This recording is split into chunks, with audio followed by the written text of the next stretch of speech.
மாத்தி மாத்தி போட்டி போட்டு சொல்றாங்க பாருங்க. நாங்க எங்க ஆட்சியில அதை கொண்டு வந்தோம், எங்க ஆட்சியில இதை கொண்டு வந்தோம்னு வளர்ச்சி திட்டங்களை அடுக்கிறதுக்கு நேரம் போதலன்னு சண்டை போடுறாங்க.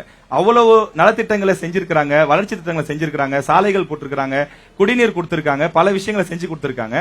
அப்ப மக்கள் அவர்களை ஒருத்தரை தானே தேர்வு செய்ய வாய்ப்பு இருக்கு. நாம் தமிழர் கட்சிக்கு மக்கள் ஏன் வாய்ப்பு கொடுப்பாங்க? எல்லாம் செஞ்சிருக்கிறேன்னு சொல்லியிருக்காங்களே, அது எல்லாமே சரியான முறையில செஞ்சிருக்காங்களா? இப்ப சாலை அமைச்சிருக்கன்னு சொல்லியிருக்காங்க.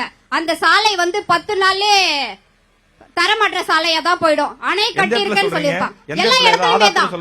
இப்ப நான் இந்த ரோட்ல இல்ல பொத்தப்பதா சொல்லல. இப்ப நான் இந்த ரோட்ல தான் நான் வந்தேன். மென்ஷன் பண்ணி தான் சொல்றேன். இப்ப பக்கத்து சாலையில நான் வந்தேன். அந்த சாலை கரெக்டா இருக்கா?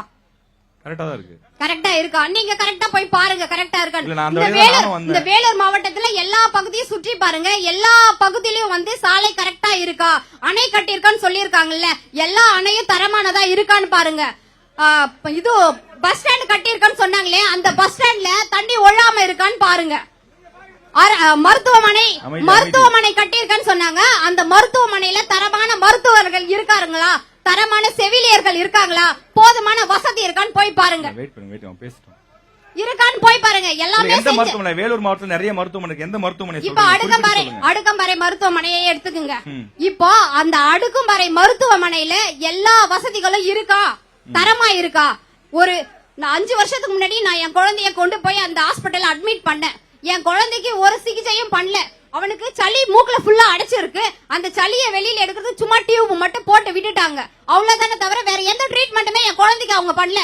என் குழந்தை அப்போ உயிருக்கு போராடுற நிலைமையில இருக்கு. அதுக்கப்புறம் அங்க இருக்கிற ஒரு டாக்டர் சொன்னாங்க, உன் குழந்தைய இங்கே வச்சிட்டு இருந்தா உன் குழந்தை இறந்து போயிடும், நீங்க சிஎம்சி ஹாஸ்பிட்டலுக்கு கொண்டு போங்க, அப்பதான் உன் குழந்தை உயிர் பிழைக்கும்னு சொன்னாங்க. அப்போ அரசு மருத்துவமனையில தரமான மருத்துவம் இருந்தா என் குழந்தைய நான் ஏன் தனியார் மருத்துவமனைக்கு கொண்டு போறேன்? நான் ஏன் கொண்டு போறேன்? தரமா இல்லன்னு தான் என்னோட குற்றச்சாட்டு. எல்லாமே செய்வாங்க, ஆனா எதுவுமே தரமா இருக்காது. நான் செஞ்சேன், நான் சாலை போட்டேன், நான் மருத்துவமனை கட்டினேன், நான் பஸ் ஸ்டாண்ட் கட்டினேன், நான் அணை கட்டினேன்னு சொல்லுவாங்க.